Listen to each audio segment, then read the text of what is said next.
ছুটি বাড়ির সকলের সামনে উমাকে আর রুদ্রপ্রসাদকে অপমান করলে তখন রুদ্রপ্রসাদ রেগে গিয়ে ছুটির কাছে গিয়ে বলে, তোমাকে কে বলেছে যে আমি অপরাধী?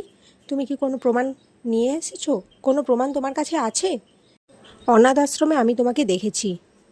তোমার বাবা আমার কাছে জমি বিক্রি করতে চেয়েছিল, কিন্তু নিজেই এখন পুলিশের কাছে রয়েছে।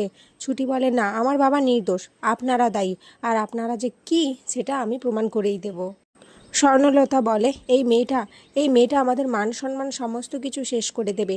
একে দায়িত্ব দেওয়াটাই আমাদের ভুল হয়েছে, আপনারা প্লিজ কিছু মনে করবেন না। কিন্তু ছুটি অভিকে ফোন করে, অভিকে বলে ইমিডিয়েট বাড়িতে আসার কথা। অভি বুঝতে পারে বাড়িতে কিছু একটা হয়েছে। এদিকে রুদ্রপ্রসাদ অভির কথা শুনে ভয় পেয়ে যায় আর ওখান থেকে চলে যেতে লাগে। জয় তাদের পেছন পেছন গিয়ে আটকানোর চেষ্টা করে, কিন্তু তারা বাড়ি থেকে বেরিয়ে যায় আর তখনই জয় অজ্ঞান হয়ে যায়। অপরদিকে চুমকি হিরণময়ের বাড়ির ভেতরে ঢুকে তার টাকা চুরি করার চেষ্টা করে। ঠিক তখনই হিরণময় ওখানে চলে আসে আর বলে, এ কি পরি, এখানে তুমি কি করছো? আর আমার লকার থেকে এতগুলো টাকা কেন বের করছো?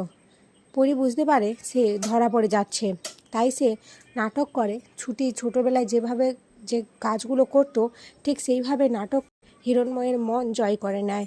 আর হিরণময় তার টাকা থেকে কিছু টাকা ঝুমকিকে দিয়ে দেয়, বলে, তুমি আমার মেয়ে, আমি সেটা বিশ্বাস করি, মন থেকেই করি।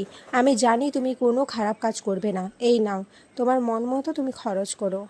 অপরদিকে বাড়িতে এসে অভি পুরো ঘটনাটা শোনার পর ছুটিকে বলে, কেন করেছো? তখন ছুটি বলে, আপনি জানেন ওরা কারা ছিল?